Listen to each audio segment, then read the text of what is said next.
She mistook his car for her Uber on Christmas Eve.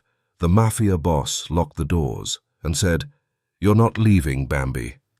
Lilly Whitmore got into the wrong car at 11:47 p.m. on Christmas Eve, wearing a dress she'd bought on clearance and heels that had already given her 2 blisters and 1 broken strap. In exactly 3 minutes, bullets would shatter the windows above her head. In exactly 1 hour, she would be standing in the snow outside a Gothic mansion covered in Christmas lights with no idea how she got there or how to leave. But she didn't know any of that yet. Right now, she was standing on a frozen Brooklyn sidewalk, watching her phone die. "Ugh, I hate Christmas," she thought, pulling her thin coat tighter. "Nothing like the holidays to remind you exactly how alone you were." It wasn't the carols or the decorations or even the forced cheer. It was the way the whole world seemed to pair off, leaving her standing alone on sidewalks like this one, reminded of exactly how invisible she was. Just another Christmas Eve proving what she already knew. Some people were meant to be found, and some people were meant to be forgotten. Sophia's Christmas party had been exactly what she'd expected. Loud music, cheap champagne, and that particular kind of loneliness that came from being surrounded by people who smiled without seeing you. She'd slipped out the moment no one was looking. The cold hit her like a physical blow. December in New York was beautiful if you had someone to share it with, but Lilly had no family. She watched her phone blink from 8% to nothing. The screen went black. A black SUV pulled up, windows tinted dark, and relief flooded through her. She didn't check the license plate, her fingers were numb, and she just wanted to go home. She yanked open the back door and threw herself inside. "Oh, thank gosh," she breathed, sinking into leather. "Brooklyn, 4th Street, please. I'm the one who called. My phone died, but the order went through. Can you turn up the heat? I can't feel my fingers." A voice cut through her, rambling like a blade.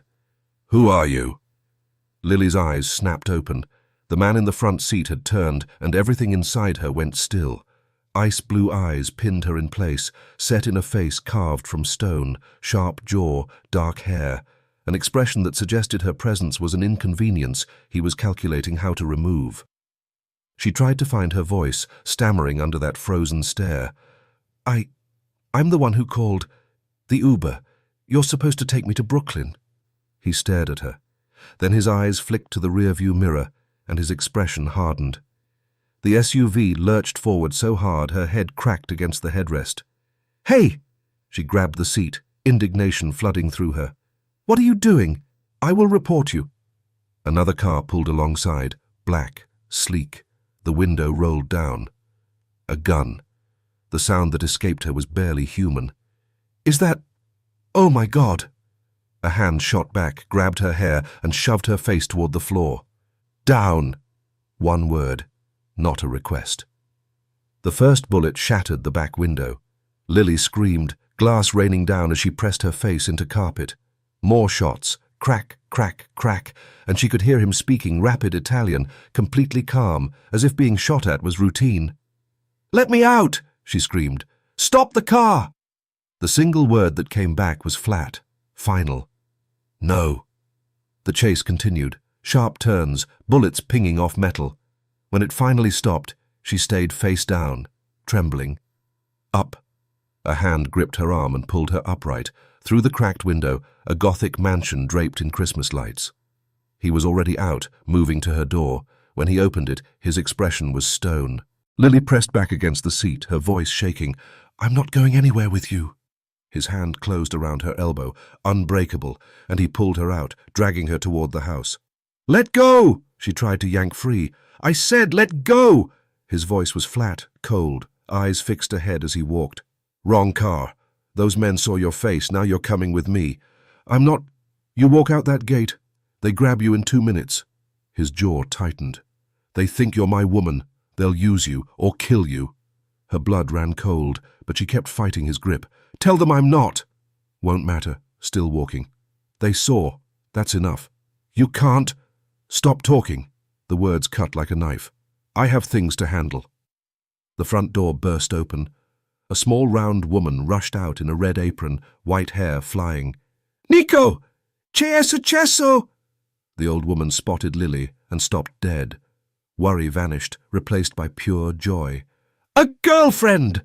Her hands flew to her cheeks, eyes going wet. "Nico, you brought a girlfriend on Christmas Eve!" Before Lilly could react, the woman pulled her into a crushing hug. "No, I'm not."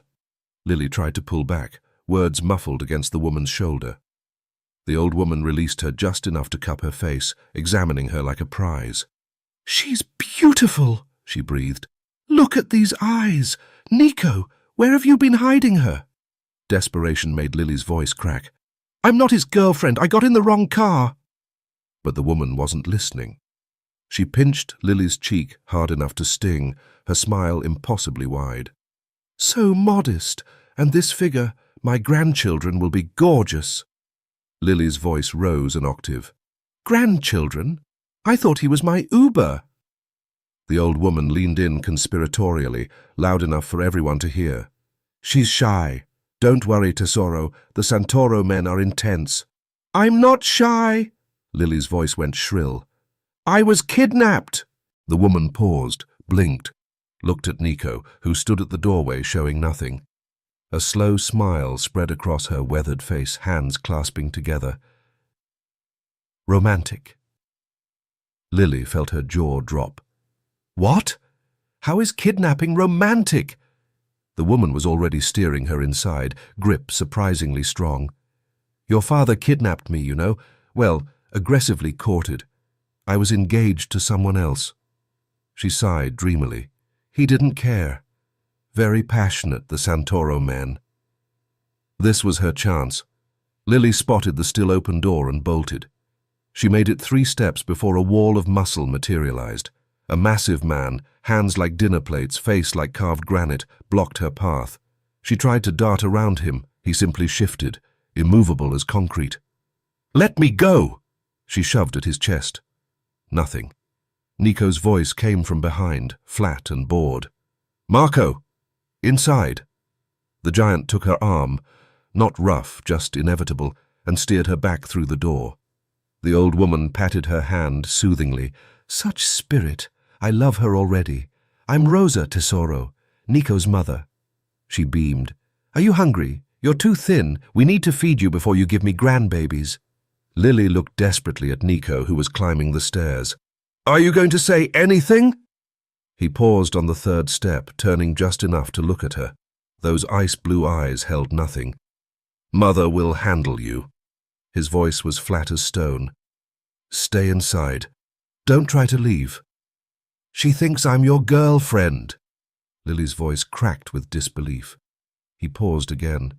Those eyes traveled slowly from her ruined heels to her tear-streaked face. "Bambi." The word landed like a verdict. Confusion cut through her panic. "What?" Big hazel eyes, scared, helpless. His voice was clinical, detached. "Like a deer in the wrong forest." Something sparked in her chest, anger finding its footing. "I'm a lawyer." He cut her off without raising his voice, the words landing like stones. "You got in the wrong car. Now you're in the wrong world. Try not to die in it, Bambi." "Aren't you going to tell her I'm not your girlfriend?" The question came out desperate, and she hated herself for it.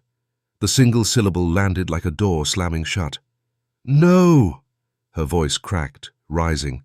"Why not?" Something flickered in his gaze. Not quite amusement, but close. His lips barely moved. More entertaining this way.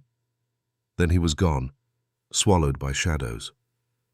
Rosa tugged her arm gently. "Don't mind him, Tesoro. He's not good with emotions." Her voice dropped to a conspiratorial whisper. "But I can tell he likes you." A sound escaped Lilly. Half laugh, half sob. "He finds my suffering entertaining." Rosa's face lit up like the Christmas lights outside, her eyes sparkling. "Exactly. He never finds anything entertaining." She squeezed Lily's arm with surprising strength. "This is progress." Lilly opened her mouth, closed it. No words came. Rosa patted her cheek with warm, calloused fingers. "Come, eat first." She paused, eyes twinkling. "Then we talk about the wedding." The words hit like ice water. "There's no wedding!" Rosa was already steering her toward the kitchen, completely undeterred. humming what sounded like a wedding march. Not yet. The tears came later. One moment Lilly was arguing about someone named Salvatore Jr. The next she was sobbing into a napkin while Rosa rubbed her back. "I just wanted to go home," she whispered, voice raw and broken. "I just wanted to watch Netflix and pretend tomorrow wasn't another Christmas alone." Rosa's manic energy faded like a light dimming. "Alone? I don't have family, foster care, no parents, no one." A bitter laugh scraped her throat. "The one time I end up with a family, it's because criminals want to kill me." Rosa's arms wrapped around her, gentle this time. "You have family now, Tesoro, whether you want us or not." Lilly's voice was muffled against Rosa's shoulder. "You can't just adopt a kidnapping victim." Rosa pulled back, eyes fierce despite tears tracking down her cheeks. "Watch me. You ate my pasta. In Italy that makes you family." Later, alone in a guest room bigger than her apartment, a soft knock came. "It's Rosa. Can I come in?" A tired sigh escaped Lilly. "Yes." Rosa slipped inside, earlier energy replaced by something softer. "I know I'm a lot. I get carried away." She paused, something old and painful moving behind her eyes. "It's been 14 years since my husband died. 14 years watching my son freeze until there was nothing but ice." Lilly shook her head slowly. "I'm not what you're looking for. I just got in the wrong car." Rosa reached over and squeezed her hand firmly. "Maybe, but my son noticed you. He really looked for the first time in 14 years. He gave you a name." "Bambi." Lily's voice was flat, unamused. "Because I'm helpless." Rosa's eyes bore into hers with sudden intensity. "Because you made him pay attention. Beautiful women, powerful women, he sees through them like ghosts. But you made him stop." Lilly didn't know what to say. Her throat felt tight. Rosa moved to the door, pausing with her hand on the frame. "Get some sleep. Tomorrow will be complicated." She glanced back, that spark returning to her eyes. "But tonight, you're safe. You're fed. You're home." The words came automatically, defensive. "This isn't my home." Rosa's smile was soft but certain, weighted with something that looked like hope. "Not yet. Give it time." The door closed softly behind her. Lilly sat in silence, mind spinning. She was not going to fall for a criminal. She was not going to let a crazy grandmother adopt her. She was absolutely not going to give it time. By mid-morning, hunger and the desperate need to do something pushed her out of the room and into the maze of marble hallways. She needed to scout the house anyway, memorize weak points, blind spots. So she moved through the east wing with careful, measured steps, mapping every turn in her head. A voice came from behind her, cheerful, casual, wildly out of place in this nightmare. "Well, well, well, you must be the kidnapped girl everyone's been whispering about." Lilly spun so fast she nearly slipped, her back hitting the wall as her heart pounded. A young man lounged in a doorway, messy dark hair, warm brown eyes, dimples cutting deep into his cheeks. "Get away from me!" she burst out, hands raised uselessly. He lifted both palms, undisturbed. "Whoa! Easy. I'm Enzo, the funny one. Uncle Nico is the scary one." The word uncle snagged her attention. "Uncle?" she snapped. "He's your uncle?" 15-year age gap, Enzo said with a grin. "He raised me after my parents died. So, yeah, Uncle Nico. He hates it, which is exactly why I say it every chance I get." Lily's fear and fury twisted together. "So his name really is Nico? The man who kidnapped me? The terrifying one?" She swallowed. "How old is he?" 39, Enzo replied without hesitation. "Looks younger when he's not glowering at everyone. Rare, but it happens." Lilly let out a humorless breath. "Well, maybe I should call him Uncle too," she muttered. "He's 15 years older than me as well, and honestly, annoying him sounds like the only pleasure I'd get in this hellhole." Enzo barked a laugh, then immediately shook his head. Yeah, I wouldn't recommend that. Why not? Because when he gets angry, Enzo said, still smiling but with a flicker of seriousness, he doesn't do the whole dramatic yelling thing. He gets quiet. And when Nico gets quiet, that's when people start praying. Her stomach tightened at that. She tore her gaze away, scanning the corridor again. Enzo noticed instantly. Front door has 6 guards, he said casually. Back door has 4. Garden wall's got cameras that trip alarms like Christmas lights. A shrug. Not saying don't try. I respect the spirit. Just maybe eat first. Rosa's cornetti are worth surviving for. I don't want your food, she snapped, or anything from any of you. Fair enough, Bambi. She flinched. Don't call me that. Don't you dare call me that. Enzo lifted a brow, amused. That's what Uncle Nico calls you. Thought it was your actual name, is it not? Her hands curled into fists at her sides, nails digging into her palms. It's not my name. My name is Lilly, and I would appreciate it if at least one person in this house used it. Okay, Lilly, noted. He turned to leave, but paused. Word of advice, garden wall looks climbable, but there's a 4-foot drop and frozen ground. Also, Uncle Nico is in a meeting until 2. Then he was gone, whistling something that sounded like a Christmas carol as he disappeared around the corner, and Lilly stood frozen in the hallway with her mind racing through possibilities. At exactly 2:15, Lilly found herself clinging to the top of the garden wall, fingers numb from cold and breath spilling in sharp white puffs.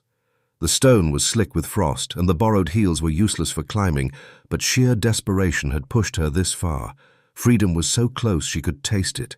She swung her leg over the edge, eyeing the frozen ground below, calculating her landing. But her foot slid on a thin sheet of ice. The world tipped sideways. Her palms scraped violently against stone as she clawed for something, anything, to hold on to. It didn't matter. Gravity won. She hit the ground hard on her side, the impact knocking every drop of air from her lungs. Pain shot through her ankle, sharp and electric, and when she tried to stand, her leg buckled beneath her in a gasp of agony.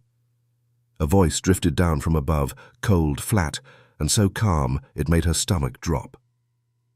Finished? Lilly dragged her tear-blurred gaze upward. Nico stood over her at the top of the wall, hands in his pockets, face carved from stone. No surprise, no anger, just cold inevitability, like he'd known exactly when and where she would fall. You? How? She gasped, wincing as she tried to sit up. You were supposed to be in a meeting until 2. Nico jumped down beside her, landing with predatory grace.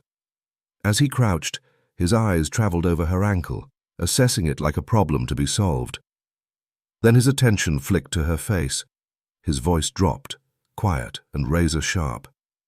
Interesting that you know my schedule that well. Her stomach twisted. She hadn't meant to sound like she was tracking him. She was just trying to escape. He didn't give her time to answer. Meeting ended early, he said, gaze returning to her swollen ankle. Can you put weight on it? I'm fine, she snapped, trying again to stand. I don't need your... Her ankle screamed in protest, collapsing under her. She would have hit the ground again, but Nico's hand shot out with inhuman reflexes, gripping her arm, steadying her effortlessly. Before she could shove him away, he swept her up, one arm under her knees, the other behind her back, lifting her as if she weighed nothing. She pushed at his chest, uselessly. Put me down! I can walk! I don't need you to carry me! His expression didn't change. He didn't slow. He didn't even look irritated. He simply tightened his hold the slightest bit, securing her against him, and began walking back toward the house, like carrying furious, wounded girls was just another part of his day. His expression didn't change and his pace didn't slow. You can't walk, you can barely stand. That's not your problem, just leave me alone. In the snow? With a broken ankle? His voice was flat and almost bored. You're light, Bambino. What do you weigh? 90 pounds? The question was so unexpected and so utterly inappropriate that her struggling paused, and she stared up at him in disbelief. What? Why would you even ask that? £90, maybe less. He repeated without inflection, still walking, still not looking at her face. Like carrying a bird. Outrage temporarily overrode her fear, and her voice came out indignant. I'm £117 for your information. And it's probably not broken, just sprained. We'll see what the doctor says. I don't need a doctor. I need to go home. His eyes flicked down to her feet, dangling uselessly in those ridiculous borrowed heels.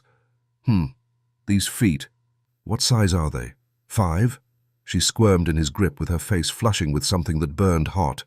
Size 6 and I'm 5'4", not that any of this is remotely your business. His only response was another low sound, filed away like data being stored. Frustration boiled over, and her voice rose to echo across the frozen garden. And my name is Lilly, not Bambi, not Bambino. Lilly! Why won't anyone in this house call me by my actual name? He glanced down at her then, those frozen eyes meeting hers for one brief and devastating second that seemed to stop time entirely.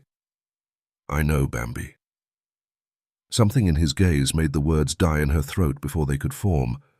He wasn't mocking her, and he wasn't angry. He was just looking at her, really looking, like he was cataloguing every detail of her face and filing it away somewhere important. Then Rosa was rushing toward them, making distressed Italian noises, and Lily's heart was doing something strange and traitorous in her chest that she absolutely refused to examine. Call Dr. Marchetti, he said to Rosa without breaking stride, and Lily caught the older woman's worried nod before they were climbing a sweeping staircase, then moving down an endless hallway lined with oil paintings and doors that all looked the same. He shouldered one open and carried her into a bedroom bigger than her entire Bushwick apartment, setting her down on the bed like she was made of glass.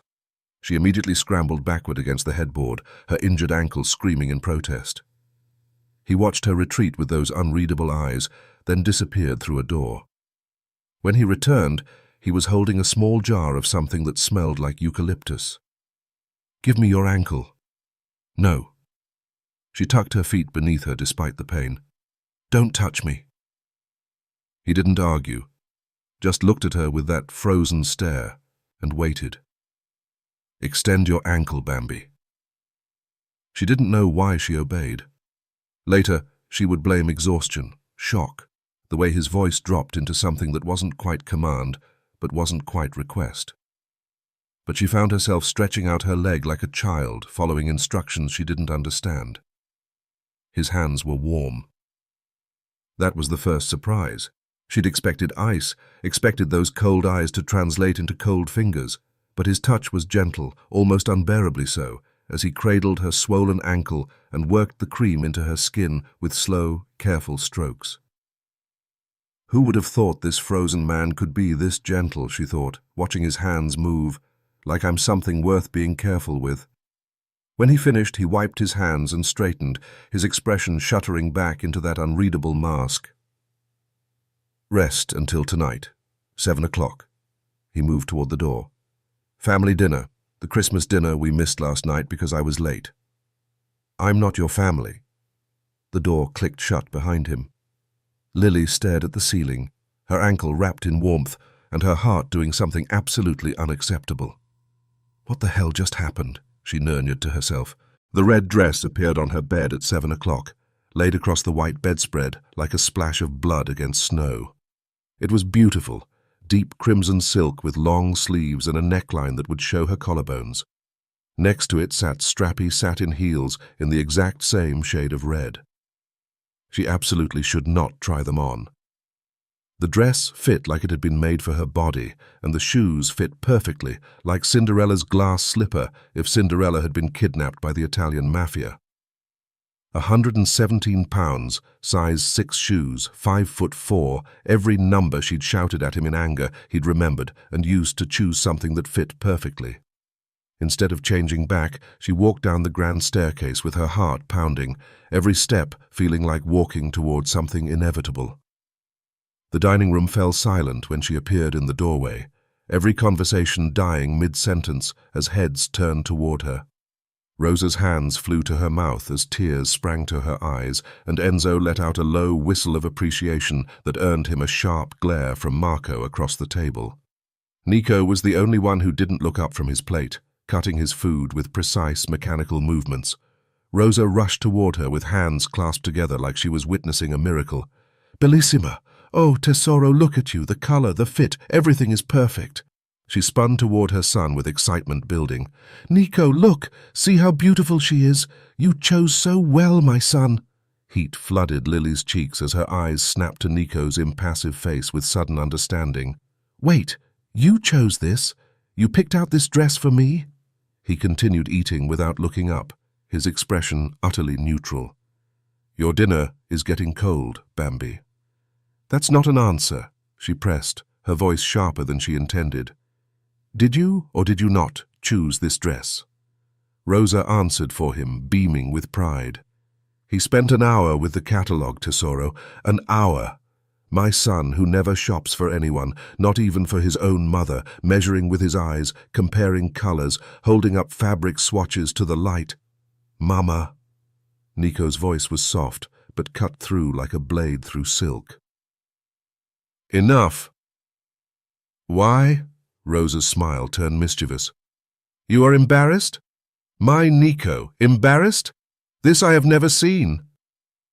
"I'm not embarrassed." His voice was flat, controlled.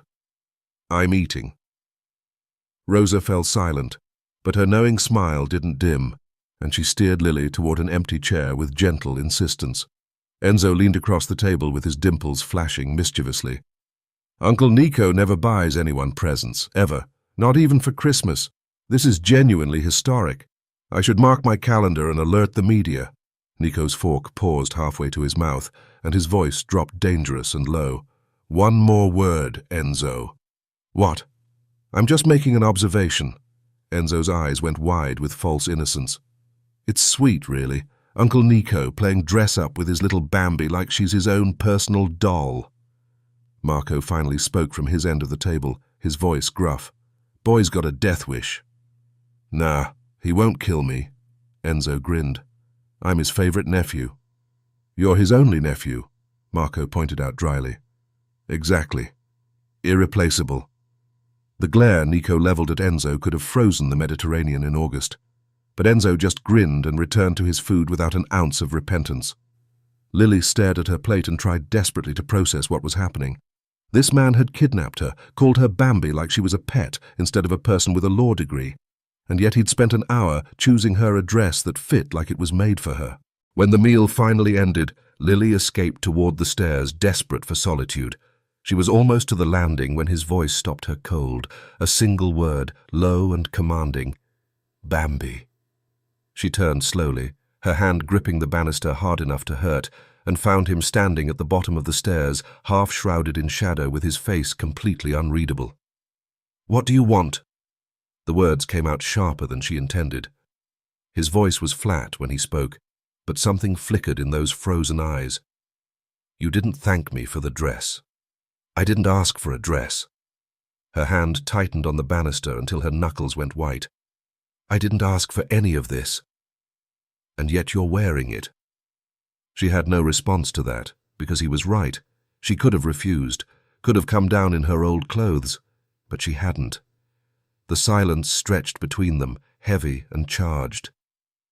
"Thank you for the dress." The words came out barely above a whisper, pulled from her against her will.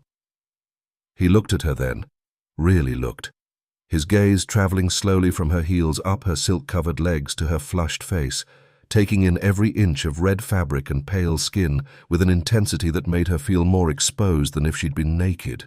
When his eyes finally met hers again, something had shifted in their frozen depths, some glacier cracking to reveal dark water beneath. His voice was low and rough when he spoke, like the words had been dragged out against his will. "Red suits you, Bambi." Then he turned and disappeared into the darkness of the hallway, leaving her standing on the stairs with her heart pounding so hard she could hear it in her ears, and her cheeks burning like she'd been standing too close to a fire, and the absolute certainty settling into her bones that she was in far more danger than she'd ever imagined. Not from guns or enemies or the Valenti family hunting her, but from him and the way he looked at her and the way her traitorous heart responded. The red dress hung over the chair like an accusation, catching the pale morning light in a way that made the silk shimmer like fresh blood, and Lilly couldn't stop staring at it from her position on the bed where she'd barely slept at all.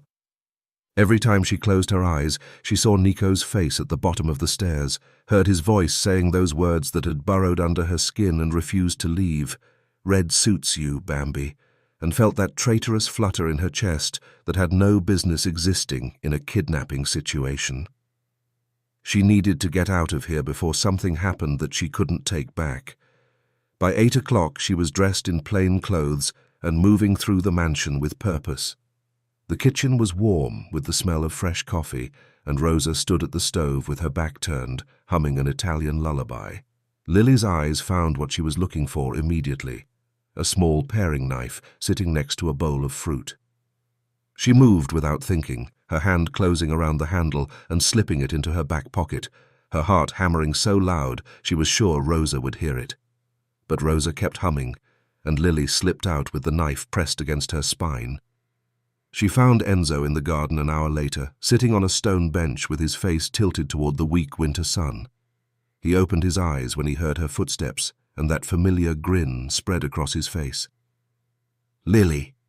His voice was warm, welcoming, completely at odds with the tension coiling in her stomach. "Finally decided to get some fresh air. I was starting to think you'd turned into a vampire up there in your room. You know, pale skin, avoiding sunlight, hissing at everyone who comes near." Lily stopped 6 feet away, her hand moving toward her back pocket as her pulse thundered in her ears. "I need to talk to you, Enzo. It's important." His eyebrows rose at her tone, the grin fading into something more cautious and alert. "Okay, that sounds serious. What's going on, Bambi? You look like you're about to either cry or kill someone." She pulled out the knife and held it in front of her with both hands wrapped around the handle, and Enzo's grin disappeared completely as he rose from the bench with careful, deliberate movements that reminded her of someone approaching a wild animal. "Whoa! Whoa!" He raised both hands slowly, palms out, his warm brown eyes widening with genuine alarm. "Bambi, what the hell are you doing with that? Where did you even get a knife?" "I want you to take me to the gate." Her voice came out steadier than she expected, even though her hands were shaking badly enough that the blade caught the light in erratic flashes. "Right now, Enzo, you're going to walk me out of here, and you're not going to try to stop me." "Okay, let's just slow down for a second here." His warm brown eyes never left hers, his voice dropping into something deliberately calm and soothing. "Put the knife down, and we can talk about this like rational adults. Nobody needs to get hurt today." "I don't want to talk." The words exploded out of her, raw and desperate, 3 days of fear and frustration finally boiling over. "I've been trapped here for 3 days, Enzo. 3 days. People shot at me, your uncle kidnapped me, and now everyone acts like I should just accept that this is my life now." He tried to interject, his voice softening with something that might have been genuine sympathy. "I know this is hard, Bambi, I really do. But if you'd just let me explain." "You don't know anything." Her grip on the knife tightened until her knuckles went white. "I have a job, an apartment, a life that doesn't involve guns and criminals and dresses that cost more than my rent." Enzo took a careful step toward her, hands still raised. "You're right, but I know what's waiting outside, and trust me, it's worse than anything in here." "Stop calling me Bambi." Tears burned in her eyes. "My name is Lilly Whitmore. I'm a lawyer, well, a junior associate who gets paid less than the office receptionist and takes orders from people half as smart as me." Her voice cracked, but she pushed through, anger fueling the words. "I graduated top of my class, top, and no one cares, no one sees it.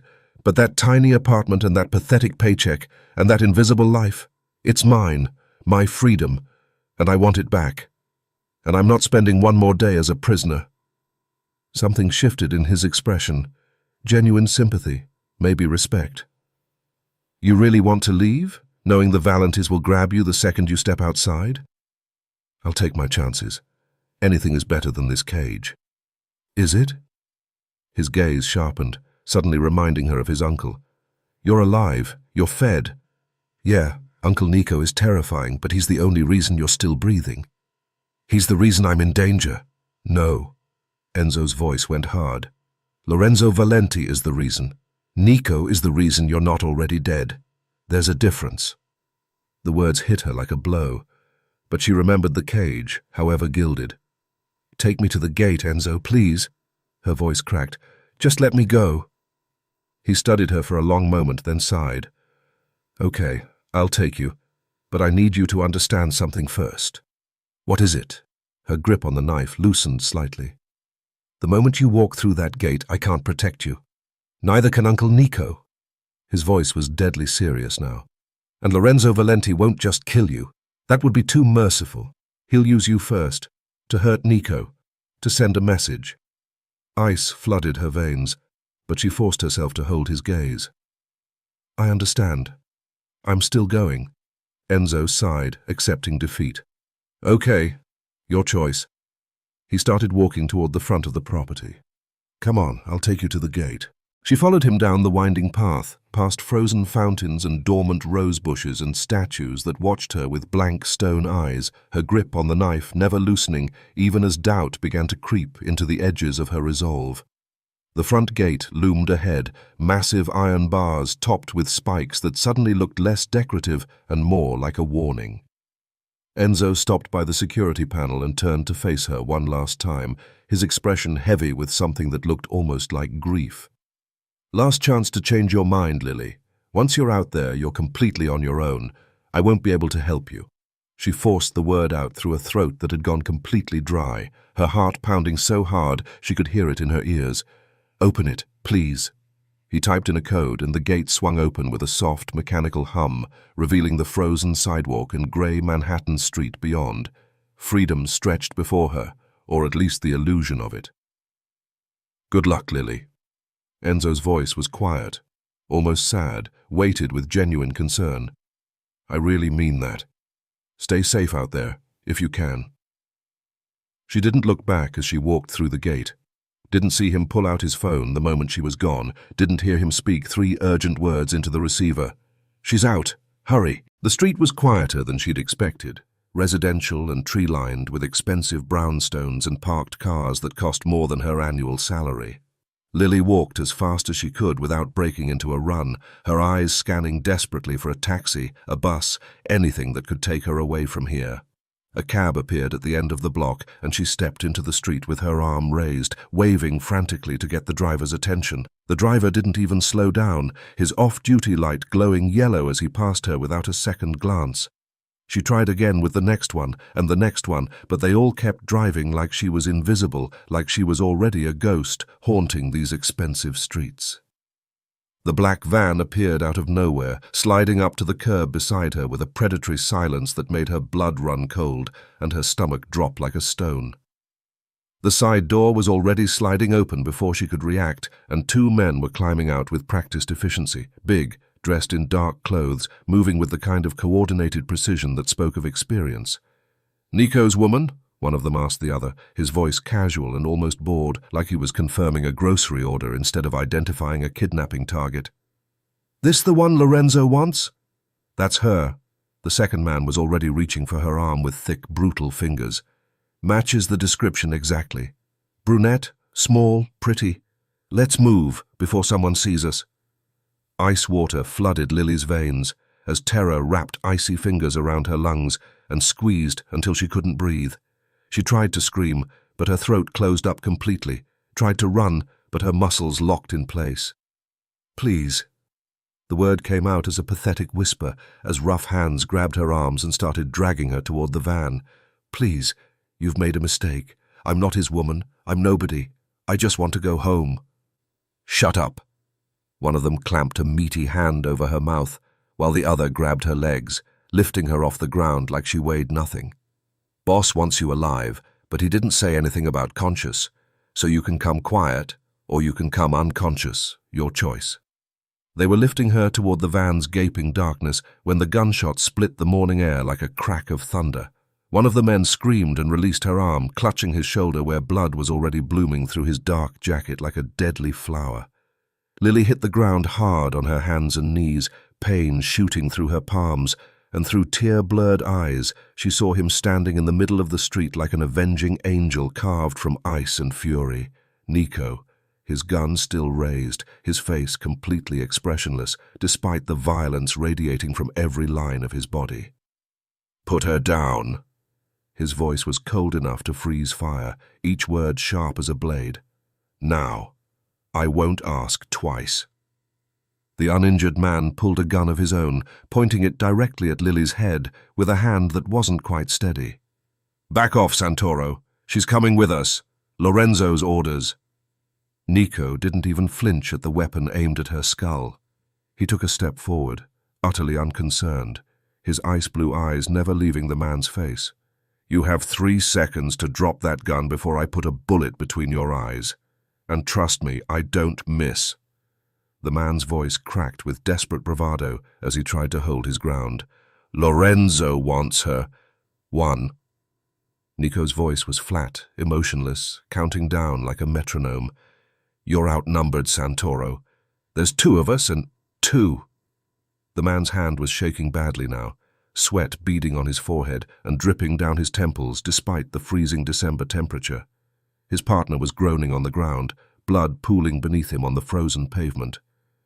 "Tell your coward boss something for me." Nico's voice dropped even lower, each word dripping with menace and promise. "Tell him if he wants my woman, he comes for her himself like a man. He doesn't send rats to do his hunting." Another step forward, gun still raised. "Tell Lorenzo Valenti that this is my neighborhood. She is mine, and the next man who puts his hands on her dies screaming. Do you understand me?" The gun clattered to the ground as the man's nerve finally broke completely. Both men scrambled toward the van in blind panic, the injured one dragging himself across the frozen pavement and leaving a trail of blood behind, and within seconds they were peeling away with tires screaming against the asphalt. Nico was beside her in an instant, dropping to his knees on the cold ground, his hands running over her body with clinical efficiency as he checked for injuries. "Bambi, are you hurt? Did they touch you? Tell me where it hurts." "No, I don't think so." Words wouldn't form properly, her whole body shaking so hard she could barely breathe. "They grabbed me, but I don't think I'm hurt. I just—" His voice softened slightly, though his eyes were still chips of frozen sky as he cupped her face in his hands. "Can you stand? Can you walk?" She tried to push herself up, but her arms gave out beneath her, trembling too badly to support her weight. And then he was lifting her into his arms, like she weighed nothing at all, one arm under her knees, the other behind her back, pulling her tight against his chest. "I told you, Bambi." His voice was quiet as he carried her toward a black SUV that had appeared at the curb, and there was something in his tone that might have been anger or fear or something else entirely. "I told you what would happen if you ran. Why didn't you listen to me?" "I'm sorry." The words came out broken and pathetic, tears streaming down her face. "I just wanted to go home. I just wanted my life back." "You almost died." Something cracked in his voice just for a moment before the ice reformed around his words. 30 seconds later, and you'd be in that van, and there's nothing I could have done to save you. Do you understand that? 30 seconds, Bambi." The world was going grey at the edges, shock and adrenaline crash combining into a wave of darkness that threatened to pull her under. The last thing she saw before unconsciousness claimed her was Nico's face above hers, his ice-blue eyes burning with something that looked terrifyingly like fear. She woke to warmth and softness, and the distant sound of raised voices filtering through fog. "Could have gotten her killed." Nico's voice cut through like broken glass, and she heard something slam against a surface. "I trusted you, Enzo. She had a knife to my throat." Enzo sounded wounded, stripped of his usual charm. "What was I supposed to do? Tackle her?" "You were supposed to call me," Nico said, his voice dropping to something worse than shouting, cold, lethal. "Not walk her to the goddamn gate." "You said she wasn't a prisoner. You said—" A crash cut him off, something shattering against a wall. "I said protect her." The words came out quiet now, deadly. Lorenzo's men had their hands on her. 30 seconds later, she'd be gone. "Do you understand what he does to leverage?" Silence stretched between them, heavy and suffocating. I know, Enzo whispered, all bravado gone. I'm sorry. Sorry doesn't undo what Lorenzo does to people. Footsteps paced back and forth, restless, furious. She doesn't leave this house without me. Not with you. Not with Marco. Just me. Understood. The word came out immediately, chastened. Footsteps, coming closer, and the bedroom door opened with a soft creak. Lilly quickly closed her eyes, evening out her breathing like she was still unconscious, her heart racing so fast she was certain he could hear it. She heard him move into the room, heard the soft click of the door closing behind him, felt the mattress dip as he sat on the edge of the bed beside her. His weight shifted the bed, pulling her slightly toward him. For a long moment, nothing happened. Just silence and the warmth of his presence and the faint scent of his cologne mixed with something darker, something that smelled like gunpowder and winter cold. Then she felt his hand in her hair, and every nerve ending in her body came alive at once. His touch was impossibly gentle, his fingers threading through her tangled waves with a tenderness that seemed completely wrong from a man who had just shot someone in the street without flinching. He stroked her hair slowly, rhythmically, like he was soothing a frightened animal, and something in Lily's chest cracked open. Don't be scared, Bambi. His voice was barely a whisper, rough and low, meant only for her, even though he thought she couldn't hear. I won't let anything happen to you. Not the Valentis, not Lorenzo, not anyone in this world. His hand stilled in her hair, and when he spoke again his voice was weighted with something that sounded like possession and prayer and desperation all tangled together. You're mine now, Bambi. Do you understand? Mine to protect. Mine to keep safe. Mine to... He trailed off, his thumb brushing gently across her cheekbone. I'm not going to lose you. Not to Lorenzo. Not to anyone. Whatever it takes. Then the warmth of his hand disappeared, and she heard him stand, heard his footsteps cross slowly to the door, heard the soft click of the latch as he left her alone with those words burning in the darkness like embers. Lily's eyes flew open the moment the door closed, and she pushed herself up against the pillows with her heart pounding so hard she could feel it in her throat. Those 3 words echoing through her mind like a bell that wouldn't stop ringing. You're mine now. The words should have terrified her. They did terrify her, because she was a modern woman with a law degree and strong opinions about possessive men who thought they could claim people like property. She should have been angry, should have been planning her next escape, should have been doing anything except lying here with warmth pooling in her chest. But the truth was messier than feminist theory and rational thought, because underneath the fear and the outrage there was something else, something that had sparked to life when he'd appeared in that street like vengeance incarnate, something that had grown when he'd gathered her in his arms like she was precious, something that was even now spreading through her chest like honey. He had shot a man for her, threatened to kill for her, and some ancient primal part of her brain that hadn't gotten the memo about modern civilization found that unbearably, shamefully attractive. What the hell was wrong with her? She was trapped in a Mafia mansion with a man who called her Bambi and considered her his personal property, and instead of planning her next escape, she was lying in his bed wondering what his hands would feel like on other parts of her body. This was insane. She was insane. She needed to get a grip on herself before she did something monumentally stupid. But even as she thought it, she could still feel the ghost of his fingers in her hair, still hear that rough voice promising to protect her, still see those ice-blue eyes burning with something that looked terrifyingly like devotion. You're mine now. The words kept circling through her mind like a prayer or a curse, or maybe both. And the worst part, the absolute worst part, was that some treacherous corner of her heart didn't want the memory of his touch to fade. She wanted more, wanted those hands on her skin again, wanted to know what it would feel like if he touched her when she was awake, when she could touch him back. Lilly woke to the smell of coffee and bacon, and for the first time since Christmas Eve, she didn't immediately start planning an escape. The bruises on her wrists had turned purple overnight. Every time she looked at them, she remembered being dragged into that van, the chloroform burning her nostrils, and then Nico's voice cutting through like a blade. "You're mine now." She pushed the memory away and made her way downstairs, wearing the cashmere sweater Nico had sent because it was practical, not because she was accepting anything. The kitchen was warm and bright, Christmas lights still twinkling despite the holiday being 3 days past. Rosa stood at the stove flipping pancakes, and Enzo sat at the counter scrolling through his phone. "Bambi descends from her tower," Enzo announced with a grin, and Rosa immediately abandoned her pancakes to usher Lilly toward a chair. "Tesoro, sit. You need to eat. You're too thin." Rosa piled a plate high and set it in front of her before she could protest. "She's feeding you because she likes you," Enzo said through a mouthful of bacon. "When she doesn't like someone, she makes them eat her meatloaf." "My meatloaf is delicious." "It's a war crime, Bambi. Trust me." Lilly found herself almost smiling, eating without meaning to.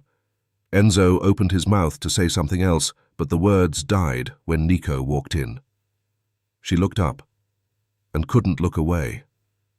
The morning light caught the sharp angles of his face, the jaw shadowed with stubble, the broad shoulders stretching his black t-shirt. His dark hair was damp from a shower, and when those ice-blue eyes found hers, something hot twisted in her stomach. She dropped her gaze to her pancakes, heat crawling up her neck. "This is insane. He kidnapped me, and I'm noticing how attractive he is." "Uncle Nico, Bambi was staring at you," Enzo said in a stage whisper that carried across the entire kitchen, and Lilly wanted to melt into the floor. "I was not staring," she protested, her voice coming out higher than intended. "I was just looking in that direction." "Sure you were." Enzo's grin was insufferable. "That's why your face is the color of Rosa's tomato sauce." "Enzo, leave the poor girl alone," Rosa scolded, but she was smiling too. Nico said nothing, just poured himself a cup of coffee with his back to the room. When he turned around, his expression was as unreadable as ever, those cold eyes giving nothing away. "Eat your breakfast, Bambino," he said, his voice low and quiet, and then he was gone, disappearing through the doorway without another word. Enzo burst out laughing the moment his uncle left, and Lilly stabbed her pancake with more force than necessary. She found the library by accident that afternoon, wandering through the mansion's endless hallways. The room was massive, 2 stories of floor-to-ceiling bookshelves with leather armchairs arranged around a crackling fireplace. Lilly pulled a book from the shelf and curled up in one of the armchairs, letting the familiar weight of pages soothe some of her anxiety. She'd been reading for maybe an hour when she heard footsteps, and she didn't have to look up to know who it was. "What are you reading?" Nico's voice came from somewhere to her left, and she kept her eyes fixed on the page. "Why do you care?" The response came out sharper than she intended, defensive and cold, but when she finally glanced up at him, his expression hadn't changed at all. He lowered himself into the armchair across from her, moving with that predatory grace she'd noticed the first night, and crossed one ankle over his knee like they were old friends having a casual conversation. "You came down for breakfast today," he observed, and Lilly couldn't tell if it was a question or a statement. "I was hungry. You've been hungry for 3 days. Today you decided to eat with us. Don't read too much into it." She kept her voice flat, dismissive, but something flickered in his eyes that told her he wasn't buying it. "You're not a prisoner here," he said quietly, and she let out a laugh that sounded bitter even to her own ears. "Really? Because I can't leave? I don't have a phone. I don't have access to internet. I don't have anyone who knows where I am or if I'm even alive." She closed the book in her lap and met his gaze directly, refusing to flinch away from those cold blue eyes. "That sounds exactly like a prisoner to me." Nico was silent for a long moment, studying her with an intensity that made her want to squirm in her seat. When he finally spoke, his voice was different somehow, lower and more serious than she'd ever heard it. 3 days, he said, and Lily's brow furrowed in confusion. "What?" 3 days. I'm meeting with the Valentis to negotiate. By the end of the week, I'll have an arrangement that gets you out safely." He stood from the chair in one fluid motion, looking down at her with something that might have been respect. "This isn't your war, Bambino. You just got caught in the crossfire." He was halfway to the door before she found her voice again, the question escaping before she could stop it. "Why are you helping me?" Nico paused with his hand on the doorframe, his back to her. For a moment she thought he wouldn't answer. Then he turned, and the firelight caught those ice-blue eyes, making them burn. "Because you're my responsibility," he said, his voice low and rough. "From the moment you got into my car." She swallowed hard. "That doesn't explain—" "From the moment I saw those eyes." He took a step toward her, then stopped, jaw tightening like he was fighting something. "You're mine, Bambi, whether you accept it or not." Her heart slammed against her ribs. "I don't belong to anyone." Something flickered across his face, not anger, not amusement, something darker, hungrier. "Keep telling yourself that." And then he was gone, leaving Lilly alone with the crackling fire and a heartbeat she couldn't control. She found herself outside his office 2 hours later, drawn by the sound of raised voices. The door was slightly ajar, and she could see Nico standing behind a massive desk, his jaw tight with frustration as he spoke rapidly into his phone in Italian. He hung up and threw the phone onto the desk, then picked up a document and stared at it like it had personally offended him. "Problem?" Lilly said from the doorway, and Nico's head snapped up. "Eavesdropping? Hard not to when you're yelling in Italian." She stepped into the office, despite every instinct screaming at her to maintain distance. "What's wrong? My lawyers are incompetent, my business partners are thieves, and this contract will bankrupt me if I sign it." He tossed the document onto the desk. "Other than that, everything is wonderful." "Let me see." She held out her hand, and for a moment she thought he would refuse. Instead, he handed it over. "The force majeure clause is written incorrectly," she said, pointing to a paragraph near the bottom of the page. "It contradicts the liability section in Article 17. Any halfway competent lawyer could use that to void the entire agreement and sue you for damages." Nico stared at her like she'd suddenly started speaking in tongues, the document forgotten in his hand. "How do you know that?" "I graduated first in my class from Columbia Law." The words came out tired rather than proud, carrying the weight of years of being dismissed and overlooked. "But nobody listens to me because I'm young and I'm a woman, and I work at a firm that handles parking tickets and small claims court." "Your firm's loss," Nico said, and the simple statement hit her harder than any compliment she'd ever received. "My firm doesn't care. They have me fetching coffee and filing paperwork while the male associates get the real cases." She hadn't meant to say that, hadn't meant to reveal that much, but something about the way he was looking at her made the words spill out anyway. "Then they're idiots." He held out the contract toward her. "Show me what else is wrong with this." Something shifted in Nico's expression as he watched her take the document, a new awareness that hadn't been there before. He wasn't looking at her like she was a problem to be solved anymore, or a civilian who'd wandered into his war by accident. He was looking at her like she was something else entirely, something he hadn't expected to find. For the next hour, she walked him through every flaw in the document, every loophole that could be exploited, and every clause that needed revision. "This indemnification clause is a disaster waiting to happen," she said, circling another paragraph. "And whoever drafted this didn't understand New York contract law at all." "I'm paying them $2,000 an hour," Nico said, his jaw tightening with irritation that wasn't directed at her. "Then you're being robbed." She flipped to the next page. "This termination clause alone could cost you millions if the other party decides to get creative." Nico listened without interrupting, asking questions only when he needed clarification, treating her expertise with a respect she'd never received from her own colleagues. By the time they finished, the sun had begun to set outside the window, painting the office in shades of gold and orange. "You're wasted at that firm," Nico said as she handed the marked-up contract back to him. "Tell me something I don't know. You could do better. You should do better." His eyes held hers, and something unspoken passed between them. "Anyone who can't see what you're worth doesn't deserve you." Lilly didn't know what to say to that, so she said nothing at all, just turned and walked out of the office with her heart beating faster than it should have been. Enzo found her in the garden as the last light faded, sitting on a stone bench with her arms wrapped around herself. "Still thinking about running?" He dropped onto the bench beside her, and Lilly let out a breath that fogged in the December air. "I don't know anymore." "That's progress. Yesterday you had a knife." His grin was bright and easy, and Lilly felt her lips twitch. "You're never going to let me forget that, are you?"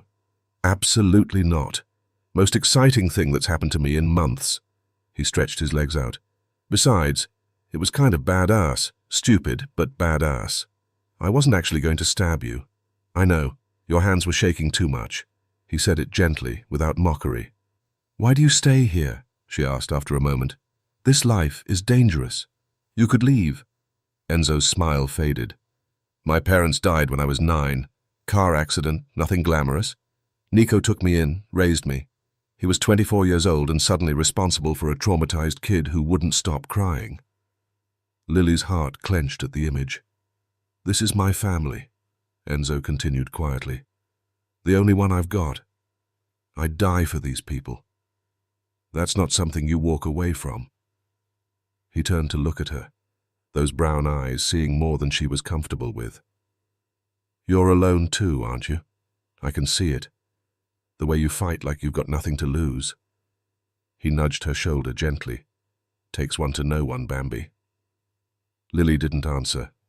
They sat together in the gathering darkness, two orphans who understood loneliness in ways most people never would, and something that felt almost like friendship began to take root between them. Lilly woke to unfamiliar silk sheets and the distant sound of someone humming in Italian downstairs. Rosa, probably, already cooking breakfast for a family that wasn't hers. 5 days since she'd seen her apartment, her clothes, her life. 5 days trapped in a mansion that belonged to one of the most dangerous families in New York. She stared at the ornate ceiling above her bed, and the thought hit her like cold water. She was a hostage, a prisoner, and she should be terrified every second of every day. But that was the problem, wasn't it? She wasn't terrified. Not anymore. Somewhere between Rosa's cooking and Enzo's stupid jokes and Nico's intense stares, the fear had started to fade, replaced by something far more dangerous. They were warm, she realized, hating how true it felt. This psychotic Mafia family was actually warm. Rosa treated her like a daughter. Enzo treated her like a sister. And Nico. She squeezed her eyes shut, trying not to think about broad shoulders and ice blue eyes, and a voice like gravel wrapped in velvet. She wasn't starting to like them. She definitely wasn't starting to like him. That would be insane. Stockholm Syndrome, trauma bonding, something clinical and diagnosable that she could blame on circumstances rather than feelings. But when she thought about going back to her empty Brooklyn apartment, eating microwave dinners alone, nobody noticing if she disappeared for days, the thought didn't feel like freedom anymore. It felt like loneliness. She told herself to stop, to get up, to go downstairs, and stop hiding in her room like a scared child. She needed to show them she wasn't just some helpless victim they needed to protect. She threw off the covers and padded toward the bathroom, already planning what she'd say at breakfast, something confident, something that showed she wasn't afraid. She stripped off her pajamas, wrapped herself in a towel, and pushed open the bathroom door. Steam billowed out. The shower was running, and standing under the spray completely naked, water cascading down muscles and tattoos, and Nico turned around, slowly, like he had all the time in the world. Lily's brain short-circuited. Her eyes went exactly where they shouldn't have gone, down his chest, past the ridges of his abdomen, lower and lower, until her survival instincts finally kicked in and she slapped her hands over her face. "What the hell?" The words came out as a shriek, her voice cracking in a way that would have been embarrassing if she wasn't already dying of mortification. "Good morning to you too, Bambino." His voice was calm, almost amused, and she could hear him turning off the water like this was perfectly normal, like women walked in on him naked every day, and maybe they did. What did she know about his life? "Why are you in my bathroom?" She pressed her palms harder against her eyes, as if that could erase what she'd already seen, which it couldn't, because the image was now burned permanently into her brain. "My shower is broken. My room is next door. This was the closest bathroom." He said it like he was explaining something simple to a child, his voice infuriatingly calm, and she wanted to scream. "You can't just walk into a young woman's room like this!" She kept her hands pressed to her eyes, heart hammering against her ribs hard enough to bruise. "There are rules, boundaries, basic human decency." "This is my house." His voice was closer now, and she heard the rustle of a towel being pulled from the rack, the soft pad of wet feet on tile. "I go wherever I want." "That's not how it works." Her voice pitched higher with each word, borderline hysterical. "It's exactly how it works. My house, my rules." A pause, and she could practically hear the smirk spreading across his face. "You can uncover your eyes now. I have a towel." "I don't trust you." She kept her hands firmly in place, fingers pressed so tight against her eyelids she was seeing stars. "Smart girl." There was approval in his voice, warm and rough. "But I do have a towel." Another pause, weighted and knowing. "Although your fingers are spread apart, so you already know that." Lilly pressed her fingers tighter together, cheeks burning hot enough to fry an egg, and heard him step closer, close enough that she could feel the heat radiating off his body, smell soap and something masculine that made her head spin. "It's not a big deal," he said, and there was definitely amusement there now, curling through his voice like smoke. "Oh, it is a big deal." The words escaped before she could stop them, and mortification crashed through her like a tidal wave as she realized what she'd just admitted, while her eyes had been fixed directly on his. "I meant, I was talking about the situation." "Bambi." He said it like a warning, like a threat, like a promise, all wrapped into one, and she heard him moving closer, felt the heat of him even through her closed eyes, her whole body vibrating with awareness. His finger hooked under her chin, tilting her face up, and she opened her eyes despite herself. He was inches away now, towel wrapped dangerously low around his hips, water dripping from his dark hair onto those impossibly broad shoulders, and his ice-blue eyes were burning into hers with an intensity that made her forget how to breathe. He said everything like he was about to hurt someone, she realized, her heart hammering so hard she could hear it in her ears. Even something like this. And somehow that made her knees weak instead of making her run. "I saw where your eyes went. Twice," he said, his voice dropping to something rough and dark that made warmth spread through her like honey, his gaze never wavering from hers. "And I heard what you said." "I didn't mean—" she started, her voice barely a whisper, but he cut her off. "Don't lie to me." His grip on her chin tightened just slightly, not painful but impossible to ignore, and his ice-blue eyes pinned her in place like a butterfly on a board. "I don't like liars." He was so intense, so terrifying in the way he said beautiful things, like he was threatening to kill someone.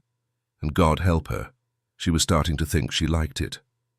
"Don't look at me like that again," he said, releasing her chin and stepping back, his voice low and dangerous and full of dark promise. "Unless you want me to do something about it." He walked out without another word, leaving her standing in the steam with her heart racing and a heat coiling low in her belly that had absolutely nothing to do with embarrassment. Breakfast was torture. Lilly sat at the kitchen table trying to eat while Nico sat across from her reading something on his phone. Every time she lifted her fork, she felt his gaze flick up to her face. Every time she looked down, she could feel him watching. Her cheeks burned. She couldn't swallow a single bite. Rosa chatted happily about dinner plans. Enzo made jokes Lilly didn't hear. All she could focus on was the man across the table, the way his jaw tightened when he read something he didn't like, the way his fingers wrapped around his coffee cup, the way the morning light caught the sharp angles of his face. Then his phone rang and he stood, turning away to answer it. She couldn't stop staring at his profile. The strong nose, the full lips, the way his shoulders filled out that black shirt. Heat flooded through her entire body. Not embarrassment this time. Something deeper, something dangerous. Oh God, she thought, her fork frozen halfway to her mouth. This man is beautiful, and he's making me feel things I shouldn't feel. Nico ended the call and turned back, catching her staring. One eyebrow lifted slightly. Lilly dropped her gaze to her plate, face burning, heart pounding. Across the table, Enzo grinned like he'd just witnessed a miracle. The boxes were waiting on her bed that afternoon, 3 matte black boxes with silver ribbons that probably cost more than her rent.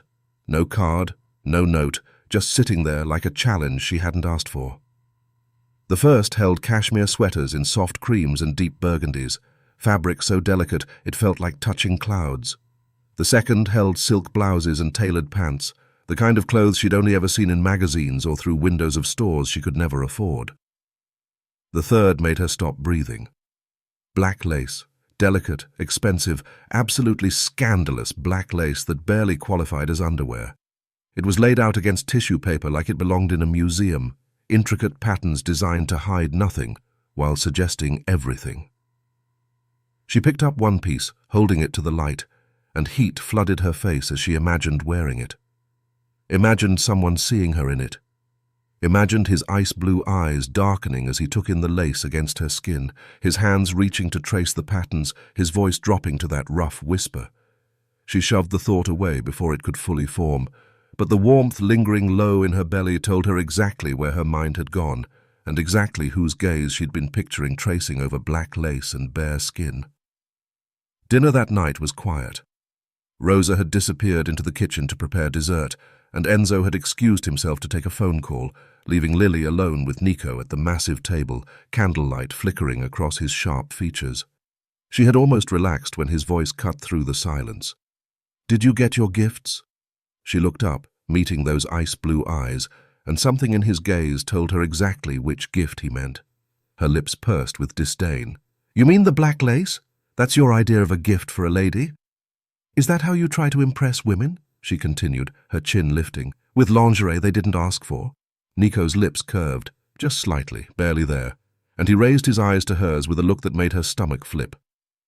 "Do you want to be impressed?" Heat flooded her cheeks. "I don't wear things like that, just so you know." "Maybe," he said, his voice dropping low. "I'll get you used to wearing them, for me." The words hit her like electricity. She stood so fast, her chair scraped against the floor, her whole body trembling with something she refused to name. "What are you implying?" Her voice came out sharp, defensive. "I'm not interested in you. You're a criminal. You kidnapped me."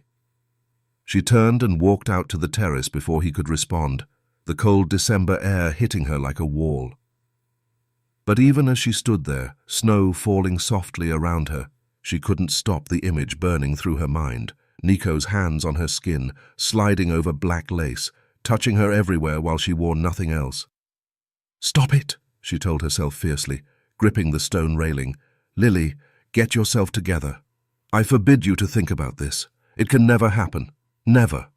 But her cheeks were burning despite the freezing air, and her heart was racing, and she had to pull open the collar of her sweater just to breathe. "Oh God," she thought, gasping in the cold. "I can't breathe." She couldn't sleep. The clock read 1:47 a.m. Lilly had been staring at the ceiling for hours, replaying every moment, the lace, the dinner, the way he'd looked at her like he was already imagining peeling those clothes off her body. She needed water. She needed to stop thinking about Nico Santoro. The kitchen was dark except for Christmas lights casting everything in soft red and gold. She almost turned back when she saw the shadow by the counter, but then he moved into the light, and her mouth went dry. Nico was wearing nothing but grey sweatpants hanging low on his hips, chest bare and covered in tattoos, a glass of whiskey in his hand. "Can't sleep?" His voice was rougher than usual. "No." She moved toward the refrigerator, hyper-aware of her thin t-shirt, his bare chest, the darkness pressing around them. "You?" "I don't sleep much. Bad dreams." She took a drink of water, and when she lowered the bottle, he was closer, close enough that she could smell whiskey, and something woodsy that made her head spin. "You have water on your lip," he said, and his thumb brushed across her lower lip, slow, deliberate, burning. "Bambi." His voice was barely a whisper. "I want to kiss you." Her heart slammed against her ribs, but she forced steel into her voice. "You can want whatever you want. Doesn't mean you can have it." Something flickered in his eyes. Amusement. Challenge. His hand slid to her waist and pulled her against him in one swift motion, her body pressed to his bare chest. "Why can't I?" The words were low, dangerous. Her cheeks burned. "Because I don't want you to kiss me." He stared down at her, eyes dark with desire, and leaned close to her ear. "Liar," he whispered, and she felt the word shiver down her spine. She swallowed hard. "I've never even kissed anyone. You think my first kiss is going to be with you?" He pulled back, genuine surprise crossing his features. His thumb came up to trace her lips, feather light. "No one has touched these lips yet?" Her breath came fast, shallow. She couldn't speak. He leaned in, his mouth brushing her ear. "I'm going to kiss you so thoroughly that you'll dream about it for the rest of your life." He pulled back just enough to look at her, then lowered his lips toward hers. Close, so close, their breath mingling, his mouth a whisper away from hers. She couldn't move, couldn't think. Every cell in her body screamed for him to close the distance. Her mind fought her body, logic battling desire, but desire was winning. Then he stopped. "But first," he murmured against her lips, "you have to give me permission. You have to ask me for it." Before she could respond, his hands gripped her waist and lifted her onto the kitchen counter in one effortless motion. He stepped between her thighs, hands braced on either side of her, his mouth hovering over hers, torture disguised as restraint. "Ask me, Bambi." The command was soft but absolute, his eyes burning into hers. She was trembling, burning, every nerve ending on fire. "Please," she breathed, her voice breaking, her hands fisting in the fabric of nothing because he wasn't wearing a shirt. "Kiss me." He smiled, slow, devastating, and pulled back, leaving her gasping on the counter. "Wait." Confusion and disappointment flooded her voice, her body leaning toward him involuntarily. "Why?" "Your first kiss shouldn't be in a kitchen at 2 a.m., he said, his voice dropping soft, his thumb stroking her cheek. "It should be somewhere special. Somewhere you'll remember forever." "Why do you care?" The question came out raw, stripped bare. "Because when I kiss you, you'll remember it for the rest of your life," he said, his eyes burning into hers with an intensity that stole her breath. "I don't do anything halfway, Bambino. And I don't share. When you're mine completely." He stepped back, and she felt the loss like a wound, her body swaying toward him, her hands gripping the counter edge to keep from reaching for him. "Good night, Bambi," he said softly, something tender flickering beneath the ice in his eyes. "Good night," she whispered to his retreating back, heart pounding, skin burning, aching for something she'd never known she needed. She sat on that counter for a long time after he left, Christmas lights painting her skin red and gold, wondering how a man who said everything like a threat could make her feel so terrifyingly safe. Lilly couldn't stop thinking about the kitchen. She lay in bed as morning light crept through the curtains, replaying every moment. His thumb on her lip, his voice saying he wanted to kiss her, his promise to wait, to make it special. No one had ever wanted to give her something special before. In 24 years of existence, she'd been the girl people forgot, the orphan no one adopted, the student no one mentored, the woman no one noticed. But Nico Santoro looked at her like she was the only thing in the room worth seeing. 6 days ago, she'd been a nobody with student debt and a studio apartment. Now she was lying in silk sheets in a Mafia mansion, thinking about a man who killed people for a living and kissed like he meant it. Her life had become insane. And the most insane part?